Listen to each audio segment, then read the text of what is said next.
ಬೇಕು, ನ್ಯಾಯ ಬೇಕು. ಸರ್, ನಾವು ಜಿಲ್ಲಾಧಿಕಾರಿಗಳಿಗೆ ಕಚೇರಿಗೆ ಮುತ್ತಿಗೆ ಹಾಕ್ತೀವಿ. ವಿಜಯಪುರ ಜಿಲ್ಲೆಗೆ ಅನ್ಯಾಯ ಮಾಡಿದೆ ಸರ್ ಈ ಸರ್ಕಾರ. ಬಾಗಲಕೋಟೆಗೆ ಸರ್ಕಾರಿ ಮೆಡಿಕಲ್ ಕಾಲೇಜ್ ಕೊಟ್ಟಿದೆ. ಇಲ್ಲಿ ಎಲ್ಲ ಜಾಗ ಇದ್ರೂ ಎಲ್ಲ ವ್ಯವಸ್ಥೆ ಇದ್ರೂ ಸಹಿತ ಇಲ್ಲ ಖಾಸಗಿ ಒಡೆತನದಲ್ಲಿ, ಖಾಸಗಿ ಸಹಭಾಗಿತ್ವದಲ್ಲಿ ಮೆಡಿಕಲ್ ಕಾಲೇಜ್ ಇಲ್ಲ ಸರ್. ನಾವು ಇಲ್ಲ ಸರ್, ನಮ್ಮ ಜಿಲ್ಲೆಗೆ ಅನ್ಯಾಯ ಆಗಿದೆ ಸರ್. ಇಲ್ಲ ಸರ್, ನಾವು ಇವತ್ತು ಜಿಲ್ಲಾಧಿಕಾರಿಗಳ ಕಚೇರಿಗೆ ಮುತ್ತಿಗೆ ಹಾಕ್ತಾ ಇದೀವಿ ಸರ್. ಈ ಹೋರಾಟ ಸರ್ಕಾರ ಗಂಭೀರವಾಗಿ ತೆಗೆದುಕೊಳ್ಳೇಬೇಕು ಸರ್. ಇದೊಂದು ಗಂಭೀರ ವಿಷಯ ಇದೆ ಸರ್. ನಮ್ಮ ಜಿಲ್ಲೆಯ ಒಂದು ಬಡ ಮತ್ತು ಗ್ರಾಮೀಣ ಭಾಗದ ವಿದ್ಯಾರ್ಥಿಗಳ ಪ್ರಶ್ನೆ ಇದೆ. ಎಲ್ಲ ಬಡ ಮಕ್ಕಳು ಇವತ್ತು ವೈದ್ಯಕೀಯ ಕಾಲೇಜು ಸೀಟ್ ಸಿಗ್ತಾ ಇಲ್ಲ, ಅನ್ಯಾಯ ಆಗ್ತಾ ಇದೆ. ಅದಕ್ಕೋಸ್ಕರ ನಾವು ಈ ದೊಡ್ಡ ಪ್ರಮಾಣದ ಹೋರಾಟವನ್ನು ಇವತ್ತು ಮಾಡ್ತಾ ಇದೀವಿ ಸರ್. ನಾವು ಇವತ್ತು ಜಿಲ್ಲಾಧಿಕಾರಿಗಳ ಕಚೇರಿಗೆ ನಾವು ಮುತ್ತಿಗೆ ಹಾಕುವರೆ ಸರ್. ವಿದ್ಯಾರ್ಥಿನಿಯರು ಅರ್ಥ ಮಾಡ್ಕೊಡ್ರಿ, ನೀವು ಮುತ್ತಿಗೆ ಹಾಕ್ತಿರಂದ್ರೆ ಅವಕಾಶ ಕೊಡಂಗಿಲ್ಲ. ದಯವಿಟ್ಟು ವಿದ್ಯಾರ್ಥಿನಿಯರಿಗೆ ನೀವು ಹಿಂದೆ ಕೊಡ್ರಿ. ನಾನು ಅನ್ಯತಾ ನೀವು ಬೇರೆ ಇದು ಮಾಡ್ಕೊಬೇಡ್ರಿ. ನಾವು ಇನ್ನೂ ಓದ್ತಕ್ಕಂಥವ್ರು ಅದಾರ ಸರ್. ನಮ್ಮ ಹೋರಾಟ ಹತ್ತಿಕ್ಬೇಡಿ ಸರ್, ದಯವಿಟ್ಟು ಹತ್ತಿಕ್ತಲ್ಲ ಸರ್. ನಮ್ಮ ಹೋರಾಟವನ್ನ ನೀವು ಹತ್ತಿಕ್ಬೇಡಿ ಸರ್.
ಇವತ್ತು ಈ ಸರ್ಕಾರ ವಿದ್ಯಾರ್ಥಿಗಳ ಹೋರಾಟವನ್ನು ಹತ್ತಿಕ್ತಾ ಇದೆ. ಇವತ್ತು ನ್ಯಾಯಯುತವಾಗಿ ಪ್ರತಿಭಟನೆ ಮಾಡ್ತಾ ಇರ್ತಕ್ಕಂಥ ವಿದ್ಯಾರ್ಥಿಗಳನ್ನ ಸರ್ಕಾರ ಬಂಧನ ಮಾಡ್ತಾ ಇದೆ.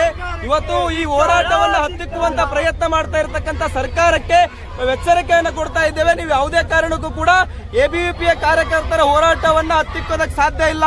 ನೀವು ನಿಮ್ಮ ಪೊಲೀಸ್ ಇಲಾಖೆಯನ್ನ ಬಳಸಿಕೊಂಡು, ನಿಮ್ಮ ಇನ್ಯಾವುದೋ ಇಲಾಖೆಯನ್ನ ಬಳಸಿಕೊಂಡು ವಿದ್ಯಾರ್ಥಿಗಳ ಹೋರಾಟವನ್ನು ಹತ್ತಿಕ್ತಾ ಇದ್ದೀರಿ. ಇದರ ಪರಿಣಾಮವನ್ನು ನೀವು ಅನುಭವಿಸ್ತೀರಿ. ಇದು ವಿದ್ಯಾರ್ಥಿ ವಿರೋಧಿ ಸರ್ಕಾರ. ಈ ಸರ್ಕಾರಕ್ಕೆ ವಿದ್ಯಾರ್ಥಿಗಳು ಪಾಠ ಕಲಿಸ್ತಾರೆ ಅನ್ನುವಂಥದ್ದನ್ನ ನಾನು ಈ ಮೂಲಕ ಸರ್ಕಾರಕ್ಕೆ ಹೇಳ್ತಾ ಇದ್ದೇನೆ.